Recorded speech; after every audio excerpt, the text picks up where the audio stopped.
Ladies and gentlemen, boys and girls, once again, it's time for your favorite YouTube show / podcast. It is the House of Common show. We are so thankful that you enjoy watching us talk about various things that are happening in our world, and more importantly, in yours. Are you a fan of the show? Maybe this is the first time watching it. Make sure to subscribe to the YouTube channel. Search for the words House of Common Show. Press enter. Your computer will do something for a couple of seconds, and then bam, our videos will show up upon your screen. When you see our videos, then click on every single one of them. Watch them in full, because there's so much knowledge for you to gain from watching all of it. Don't do that thing where you watch it for a couple of minutes, pause it, go for a run, go to the grocery store. Don't do that. Watch the entire thing. Let it marinate in your brain and change your heart. And then after watching it, watch another one and another one and another one and another one. And as DJ Khaled would say, another one, until you watch them all. Then watch them all over again, and then send them to your grandparents, your best friends, your enemies, everyone. Make sure that everyone that you know watches it. Then subscribe to our channel. Help us get those numbers all the way up. I'm in a real sort of like referencing hip hop right now. Get them all the way up, and then after that, I'm all the way up. There you go. Make sure afterwards to then share every sort of video that you can with everybody you know. If you're not necessarily into videos, but you're more so into podcasts, we are on podcasts. You can search for us on either Spotify or on Apple Podcasts. When you find us there, leave a 5-star review. You know the vibes. And we want this before we continue. We released last week, or this past week, I guess, at the time of our recording, a video on the abuse of power and Ravi Zacharias International Ministries, and you guys have been blowing that video up. That was part 1. Part 2 is gonna be coming out later on, at least by the time that you guys get this one, it'll already be out. The point I'm trying to make is this: thank you so much for rocking with us. We recognize that our conversations are not perfect. They're never meant to be perfect. They're meant to be conversations like you would have with your own friends, and it's meant to then spur on and stir up other conversations that you might be having with your friends and your loved ones and your compatriots when it comes to ministry or life or whatever else. So thank you so much for bringing those views up. We're so glad to be producing quality stuff for you. Gentlemen, it is great to see your faces. Calvin, you look like Biggie Smalls has just jumped into your room out there with the Coogee sweater vibes. I'm all about it. With all a dream. It's fantastic. Gentlemen, down to the socks. we have so much to talk about tonight. We are doing something that we had thought about doing conversation-wise for a long period of time, and then we put it off, and then we're like, maybe we'll do it different. Maybe we'll keep on like literally playing keep away with it, but it's happening tonight.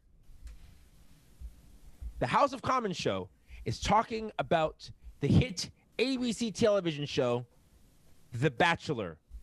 Pause for effect.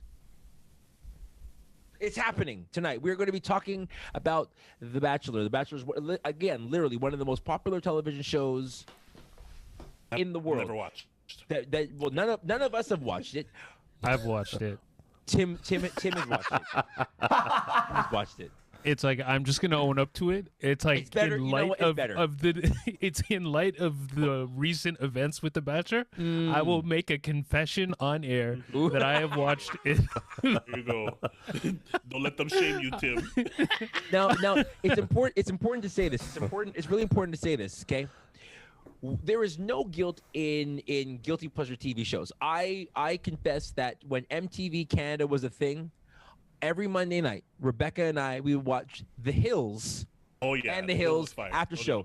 Lauren Conrad, you know what you did. You're a bad friend. You know what you did to Heidi Montag. I went to the after show a few times with my wife. No, that would actually been like, oh man, I always wanted to. So no cap. I met Jesse. Remember for Jesse again, I like legitimately freaked out, and she was like, "What is wrong with you?" And I'm like, "I'm just so happy to meet you." It was a mess. So we all watch different things, and we all know somebody who has watched The Bachelor in our lives, who either has watched it or who watches it currently. In fact, I know people, and I was asking them questions about the show this season because this season is special for a particular reason. for the first time ever in the history of The Bachelor. The man who was giving out the roses, the man who will hopefully meet a mate that he probably won't stay with forever, but whatever. Hey, listen. I'm just looking at the track record. That over their marriage, That's a bro. fact. Come on. I'm speaking based on, We all know. listen, Come on now. I hope that they have a long-lasting marriage, but I also have watched the show. Like the person who they have the Bachelor, After Paradise, whatever. And the point I'm trying to make is this. This year, the man happens to be African American. Put your hands together. We're making progress, guys. We're making progress. Moving on up. What's his name? Prime time. Into the cesspool of lawlessness. Wow. Governor is no joke tonight. I was Wow. about to say, is that something we really want to applaud? My man. Listen, I'm doing the ISO movement right now. Andrew said that on his own. Please do not Oh cancel no, us. I'll say it again. And if you're fans Cesspool of our show, lawlessness. unfollow Andrew. Continue to follow the House of Common show. Thank you for that. But stream his music.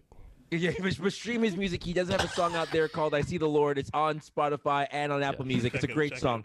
If you happen to be a person of faith, it will bring you right to the quote unquote the throne room. It will bring you into the presence. Yo, even if you're not a person of faith, it will let do you something see in the your life. Lord. It will see the Lord. Stop. So here's in light of The Bachelor last season, the previous Bachelor was a professing Christian.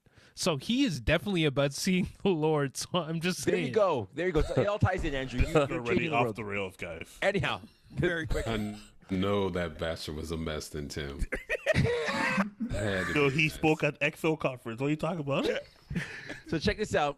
Matt James is the first African American Bachelor in the history of the show, and so our conversation was literally as we were reading things about the show, as you coming on the timeline and on Instagram or on Twitter, we were reading about him, and we recognized that he was going to be in a dilemma. The dilemma was going to be in the Black culture. Does he have to marry a Black woman on the show, or yes, or Hypocrites. Can I finish my sentence? Or I said Pharisees. My gosh, can I finish my sentence? Or does he marry a white woman? Now, confession time. Confession time. 5 of us, 1, 2, 3, 4, and we'll count Stefan count Stefan as a half. No, 4.5 of us. It's a full. She's white presenting. She's white. She's white. White presenting. It's a full, bro. 5 of us have spouses that are not Black. He identifies this guy. Stefan, does Jamie dip her apples in peanut butter? No. You know how we had a Black culture clip, or we're gonna know anyhow. The point we're making this, and so we were interested. We were interested in light of the show because half of our show is married to white women. What does that look like in terms of the conversation? What does he do, and how would that play in the culture, especially in light of what has gone on in our world in 2020 and 2021 with regards to racial unrest in the United States and in Canada and around the world? But then the story, like our segment, went off the rails in a big way. So a little bit of the timeline. One of the contestants, her name is Rachel, last name redacted from the record to protect the innocent. It came out that she had former tweets and posts that she liked and had posted that were racial in nature. She would bully people for spending time with people of different races. And then she went to an antebellum themed party. Now, antebellum is described or defined as before the Civil War. And she went to an antebellum plantation party. And this is where they would reminisce on the good old days of the United States of America. In the South. Now, in the South. And it should be said that the good old days were good for some, not for everyone. Pause for effect. When this came out, there was a big uproar about this. And so the host of The Bachelor, his name is Chris Harrison, he went on a show called Extra, Extra, Extra. which is hosted by a woman by the name of Rachel Lindsay. Rachel Lindsay, who was a contestant or was one of the bachelorettes at a certain point. Rachel Lindsay, who was a black woman who is the co-host of a fantastic podcast called Higher Learning on the Ringer Network with Van Lathan. If you get a chance to listen to that, it's fantastic. And she interviewed Chris Harrison and to talk to him about like what was going on in the show and how they would deal with it. And Chris Harrison was, how do you say, not helpful in his conversation with her. He was very rude. He was very abrasive. And he pretty well said, hey, listen, you can't hold somebody for account for something that they did in 2018. What year are we in right now? 2021? 2021. So you can't hold somebody accountable for having racist actions in their lives 3 years ago. Pretty well what he said. Long story short, he took a leave of absence from the show. Shouts to, was it Emmanuel Acho? Acho, former football player, host of Fox Sports One's Speak for Yourself. He's now going to be the host of the finale of The Bachelor. Shouts to the homie. He's a good dude. Also has conversations with a black man on YouTube. Another great show worth watching. And as this has come out, there's been more and more conversations about what to do with what has happened in the show.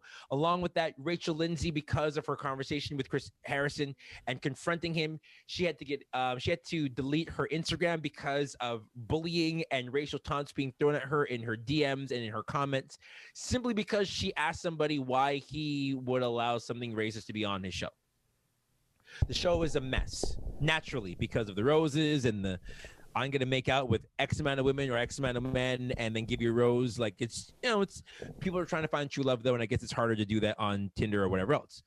Gentlemen, the conversation is really simple.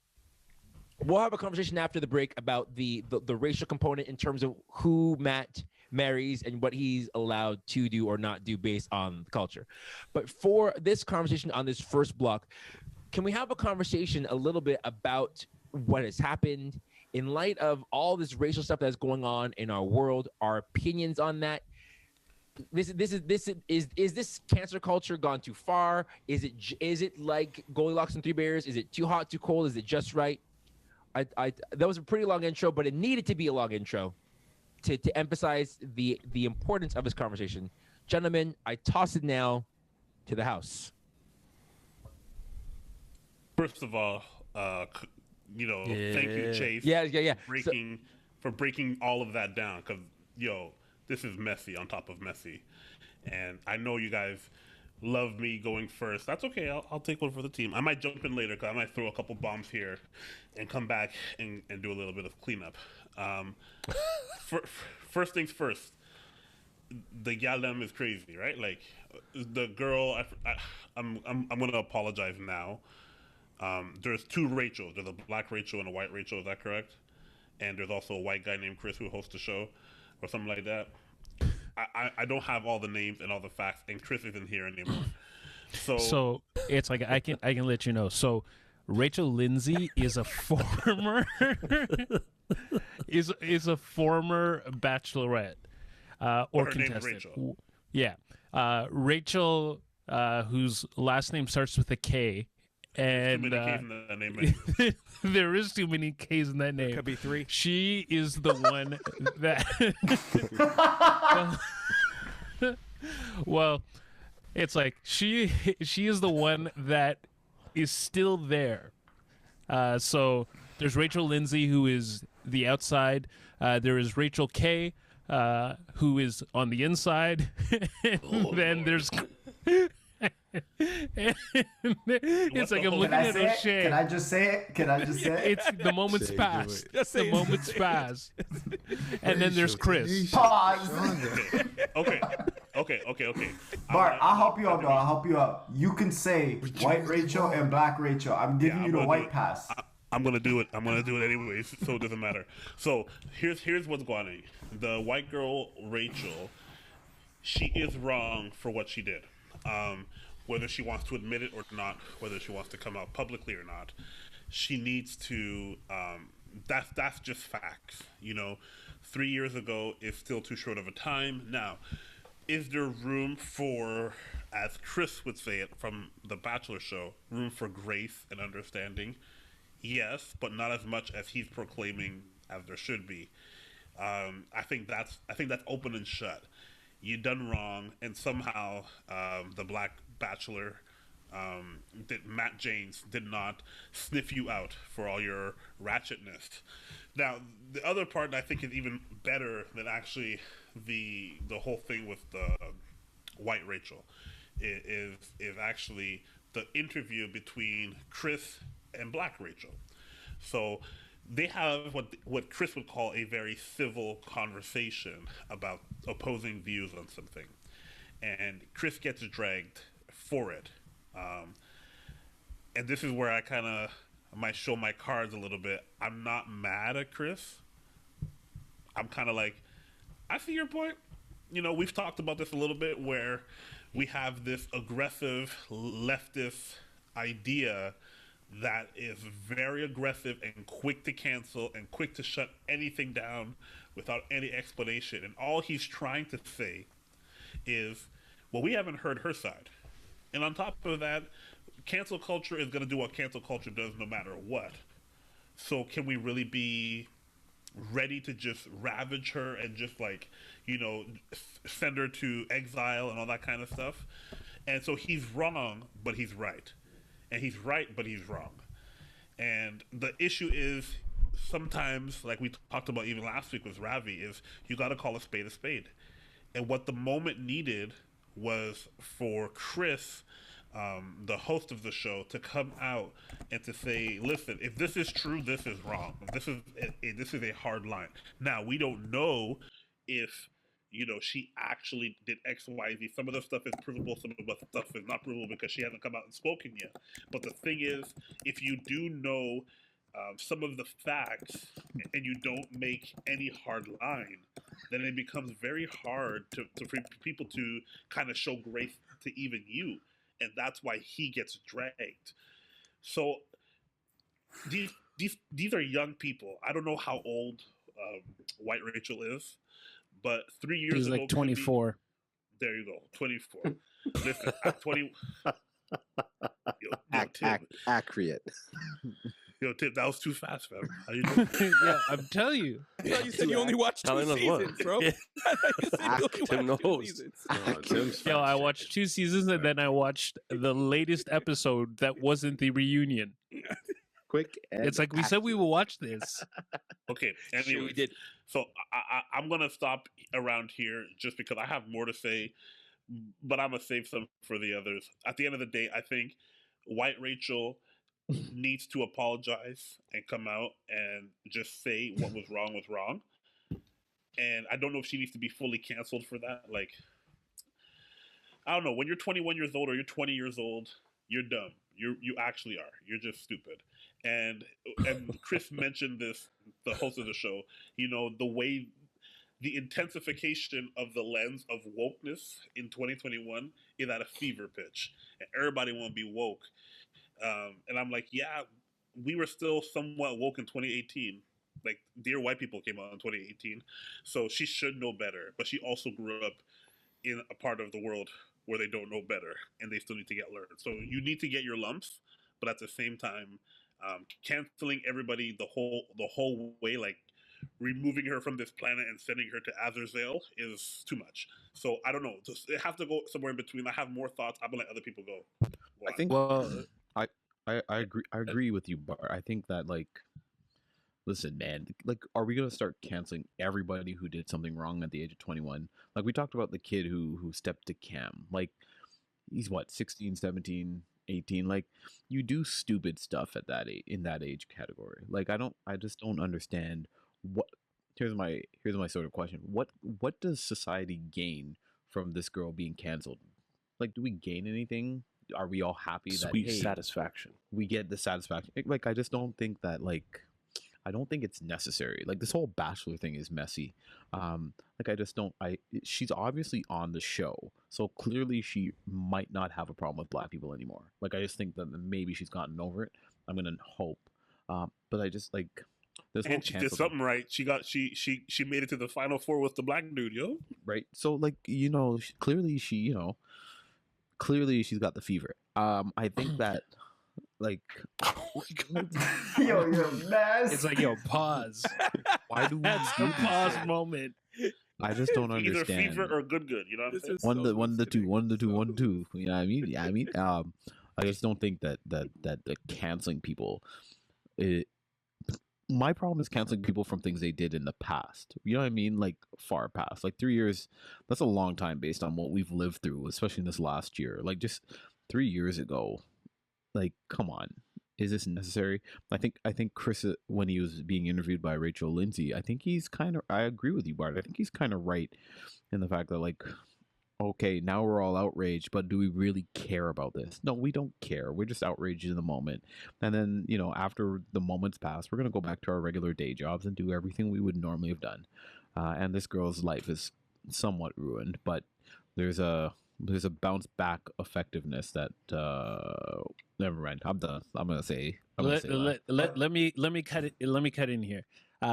It's like, first of all, it's like, I'm sorry, O'Shea, but first of all, what ends up happening with her full name, Rachel Kirkconnell, with her, what ends up, you know that name too well. yo, it's right here. What ends up happening with her is what you see happening with Chris is a greater problem within the States itself, because if last year taught us anything, you had seen people that weren't of other colors, so white people that were like, yo, what's the deal? It's like, yo, that was then. It's like, yeah, my great grandfather owned your cousin, but it's like, we cool. We went. It's like we went to school together. And it's like, hold on, let's take a moment to kind of like sit on that for a couple of seconds. Tim, that was How can my great grandfather own my cousin? Those are different generations. Yo, Bart, you're the worst. Yo, Bart, you're stupid. We know what he Yo, meant. Bart's We knew what he meant. We Bart's knew what he meant. We knew what he meant. Continue, Tim. No. So it's this whole feeling of just going. It's like there's the statutes of limitations, and what we're seeing is that white America is trying to use its privilege to be able to define what is acceptable. Because it's like, if I didn't do it today, it doesn't matter when all this is said and done. And then also with our friend Rachel K, White Rachel, she came out. It's probably problematic to call her White Rachel. We probably like. Yeah, like, that's already done. That's already done. O'Shea already gave him a card. Yo, I gave us the pass, yo. We're good, fam. We're good. Sorry, Tim. I tried. Okay. It's like that is the only time I am going to say that. But with Rachel, what we end up seeing is that she has actually come out. People Magazine has a interview with her where she herself is like, it's like, I am incredibly sad and sorry about what I have done. And it is something that she herself has said that she is intending, which is something that only time will tell, of continuing to use her platform to make a case for better awareness, to make a case that certain things that we do are not acceptable. It's like, yeah, it's great fun and whatever, but it's the whole thing of when we do that, what are we continuing to enable? And it's one of those things that when I look at it, I would say it's like great. It's like Matt James. He seems like a great guy, but I wish his name was Tyreek.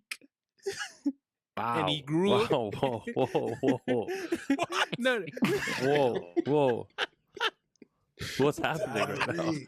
What is taking place right now? Tim is on that mind control right now. Who's saying he wants the Bachelor? It was Agatha. Where's Agatha at? It was Agatha all along. All along. No, but it's what like is happening right now? No. But I allow me to make a point, because it's one of those things that it's there's. But It it's was one all of those... good just a week ago. Let him finish. Let him finish. It is one of those things that the difficulty is that and I know our names are not something that ultimately should define who we are as a person, but it's something that when we interact with someone named Matt, Matt is a safe name. And it's one of those things that it's like America as a whole, I would say, would be better able to stomach someone named Matt versus someone named Tyreek. And so that is just one of those things. The thing is, like I know the guys are laughing, but he's speaking facts. He's speaking facts because we know this, that there are some we have young people who have put their birth names on job applications and they haven't been picked. Facts. Right? There's a story. Yeah. You know what I'm saying? Yeah. Go ahead, Hosky. No, I was just gonna say I know someone who put their birth name, applied for a job, did not get the job, changed their name legally, applied and got the job. Like that's just like a, that's crazy. So while we're laughing at what Tim is saying, there is truth to that. There is sort of it's a palate cleansing sort of thing to be able to say, okay, like yeah, it's fine, non-threatening to like, oh, I'm bringing Matt home versus I'm bringing D'Angelo home or Tyreek home. There's truth to it.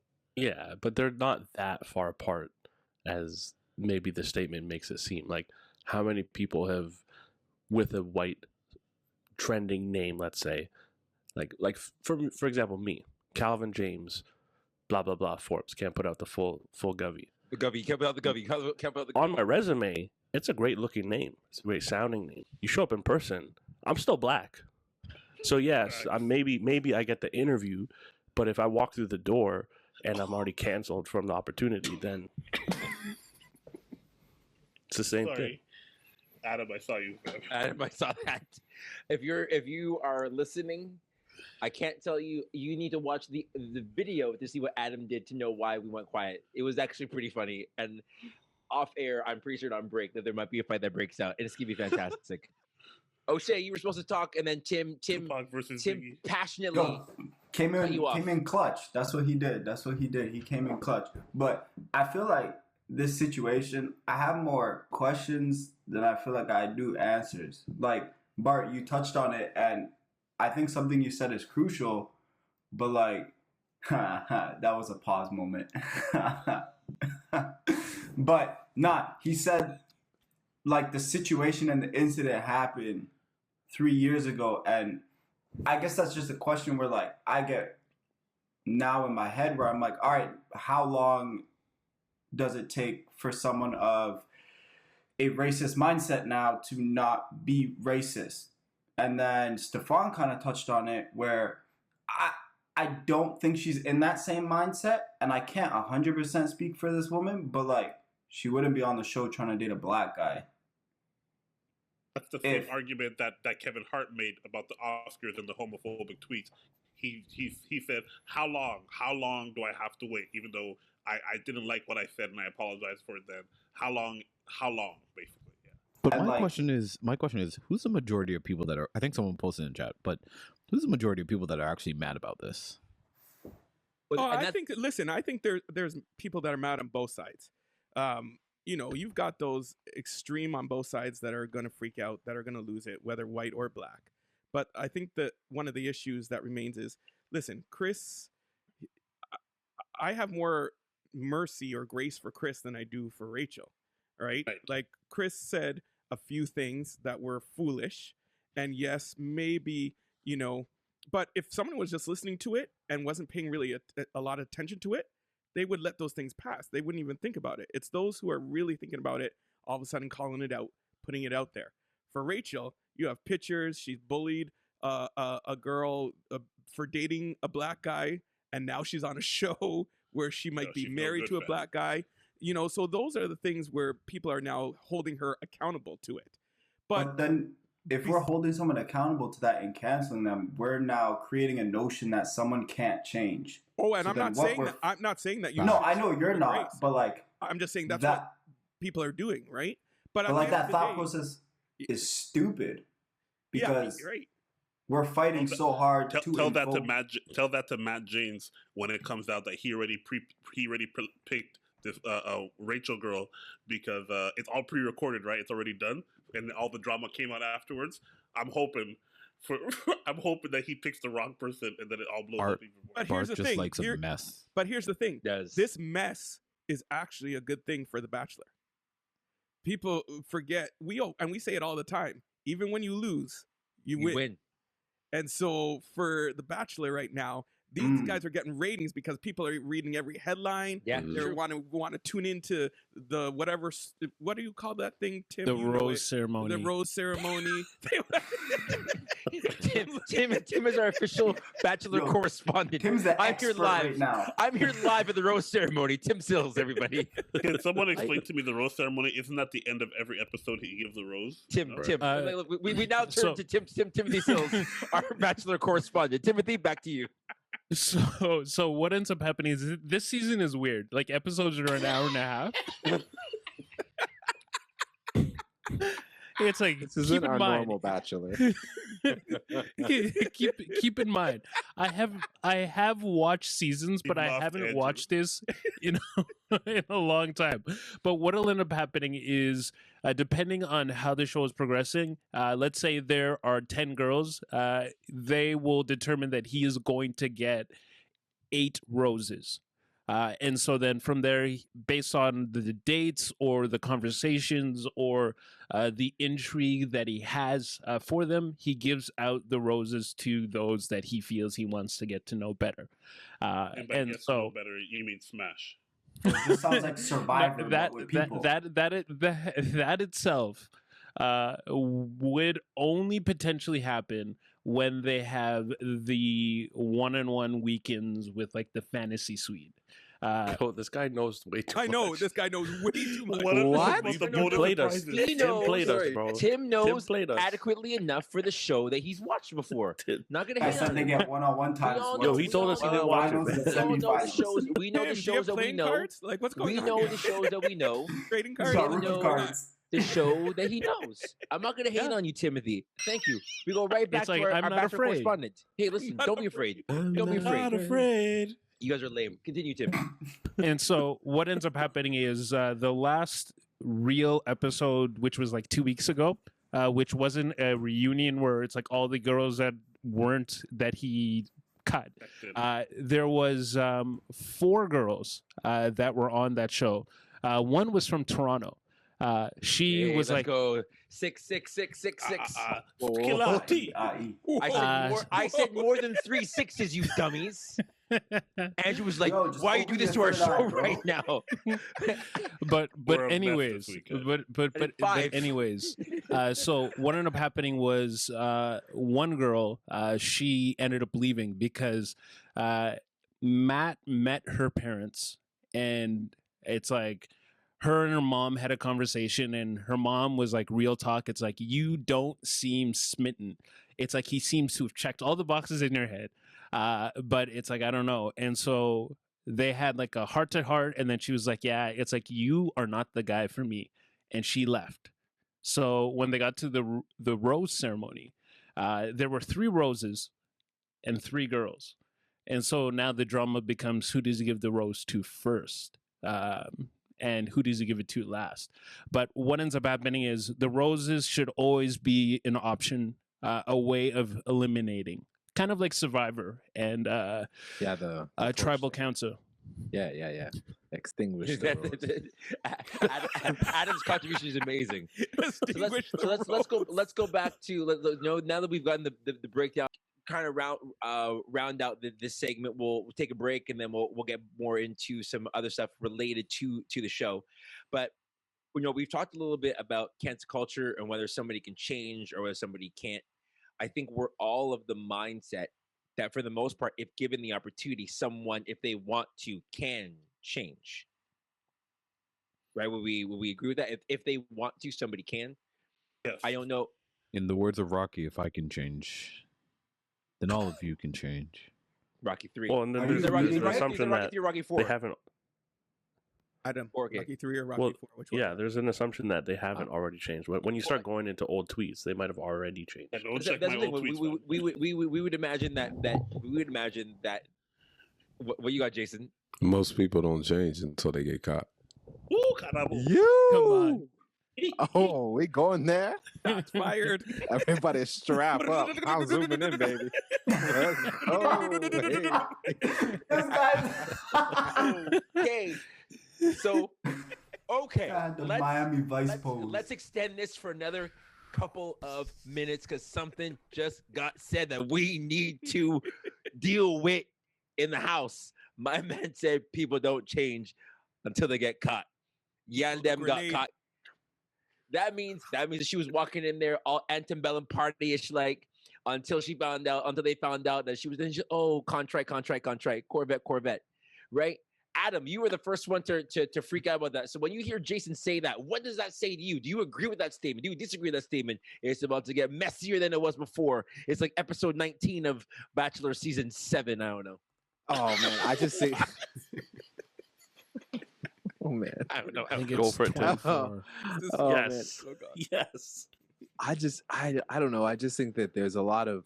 I mean, obviously, you can't blanket statement everyone with that, but I think that a lot of these, when we talk about racial issues, these things are really deeply seated, and they're not. It's not light things. These are worldviews that have been bred from childhood that are not easy to just uproot to say like, oh, I read 3 or 4 statements, or I read this book and suddenly, all of my inbred racism is now gone.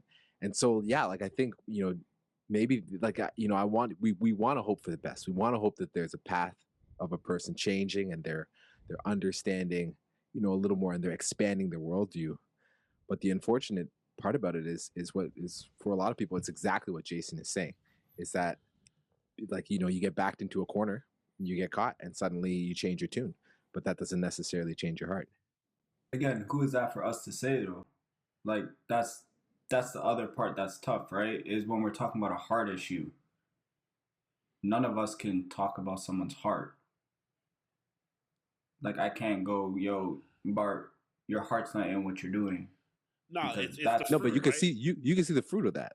You can see the fruit of that. So, but you can also fake the fruit of that. Like you can have actions that would show that you're not, but deep down they are. Like vice versa. And obviously, like I'm playing devil's advocate here, but like, yeah, it's just a thought, right? Of like, yeah, we can say all of that stuff, but none of us can actually point at someone. I gotta err on the side of, it says, be sure whatever you do in darkness comes out in light, right? Like at the end of the day, your true colors will start to seep out.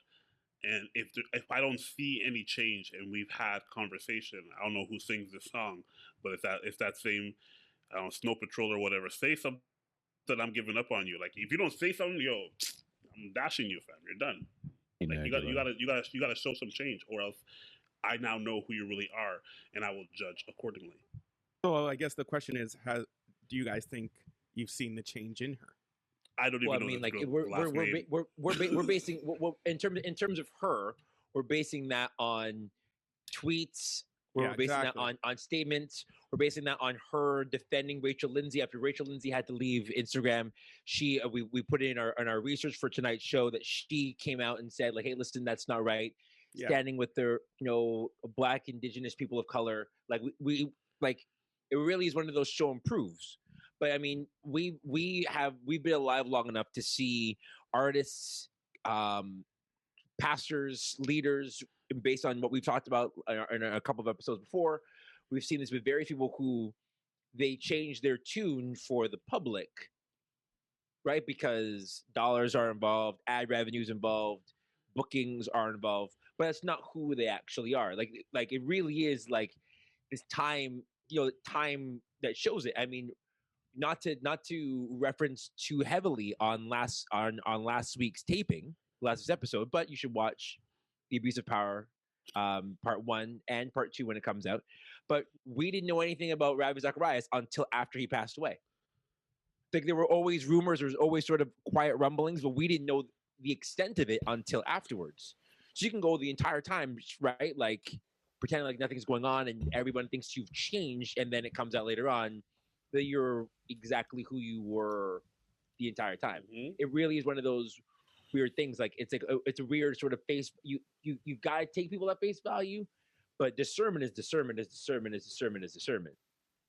I think the interesting part would be like, because it came out for everybody now for the first time, we don't know if this is actually something that she's dealt with prior to everything with The Bachelor, right? Like we don't know if someone called her out on her tweets or anything like that prior to that, because the sensible me in this social media age and stuff like that, like as much as we're putting like onus on her and stuff like that, like wouldn't it have made sense for like the Bachelor organization as a business to look through it all, to do their research? They not do background checks?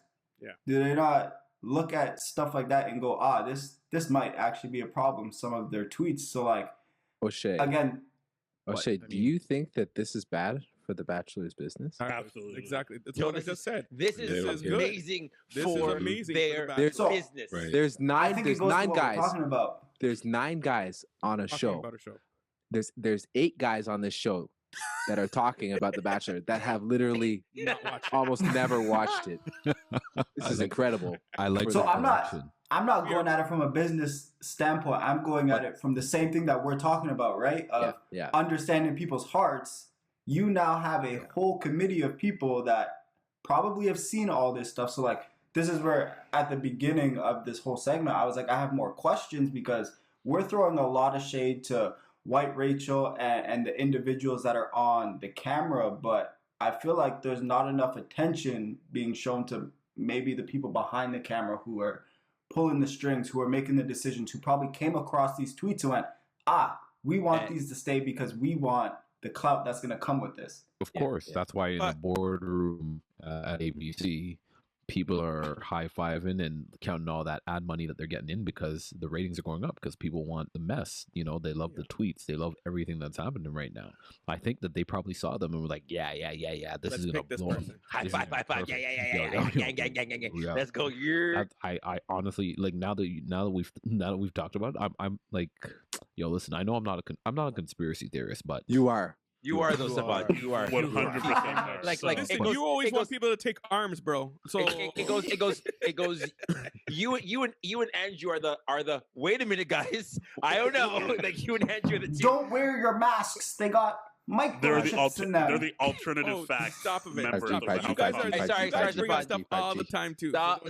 Sorry, Stefan. We're all cutting you off. You're not a conspiracy theorist, however. But you think about it, if we all play businessman for a second here, and we're all trying to, I'm about my business. So how dare you? I'm about my business all day, every day. What's good for business right now, right? Eric Bischoff once said, "Controversy creates cash." Think about that for a minute, right? Like, this is a controversy, and I'm pretty sure The Bachelor is making a lot of cash right now.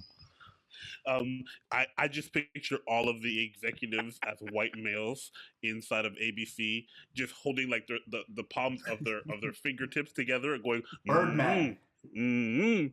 Just like, yeah, I see this.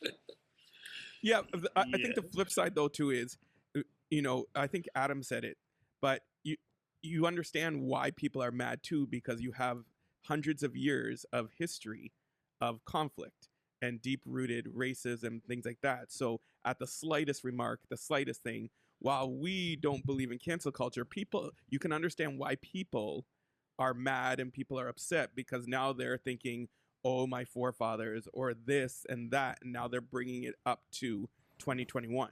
So this is why I think someone mentioned already that a lot of the people that are upset, I think, are white or something like that. Like, it could have been Stefan or somebody else. And you said, no, there's people on either side. But I think for people of color, we're not shocked white people be doing white people stuff since white All people the time. been white people. So, like, okay, you're telling me that a person from the South went to an antebellum party to celebrate the South? Yeah, like, okay. Monday. That's Monday. No cap. She's from Georgia with a Confederate flag? Okay. Like, all right, fine. Oh, Matt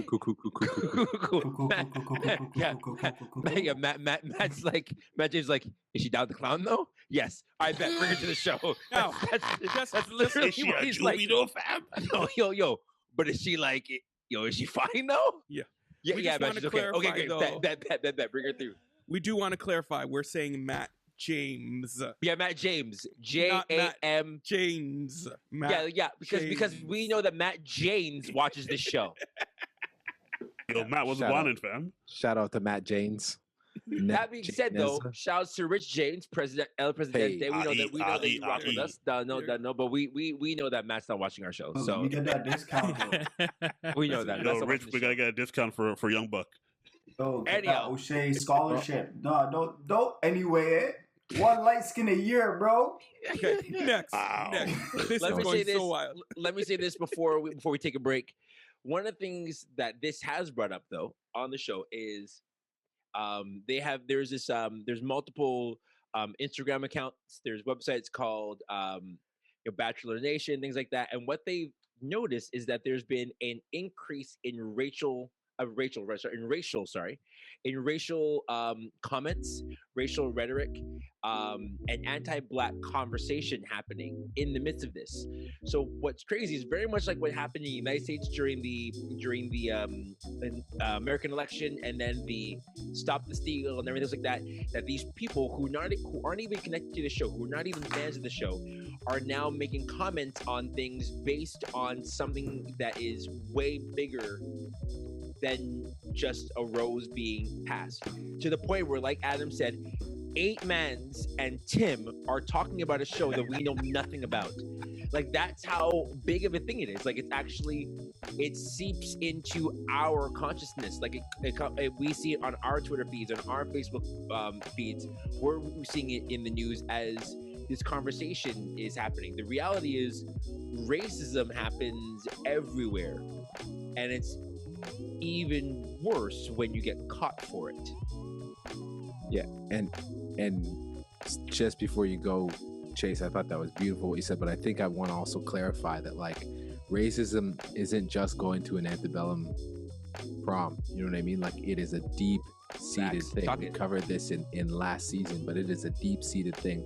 And even have a canon at season 1. Yeah, watch it. Yeah, and I think even the most well-intended people, you know what I mean, who have grown up in systems that are white, still practice racism continue on a daily basis. And so, like, we got to understand that, like, just because we're talking about someone who may be racist, that doesn't mean we're aligning them with donning a white, pillowcase over their head and riding out to a rally.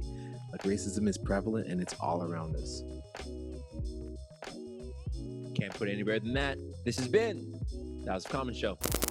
Well, friends, thank you once again for tuning into the House of Common Show. Remember, you can find us right here on YouTube. Just simply search the words House of Common Show, and then remember to like and share every single video that you watch, and then subscribe to the channel so you can be up to date on whenever we are dropping brand new segments, brand new episodes, and brand new updates for your viewing pleasure. This has been the House of Common Show.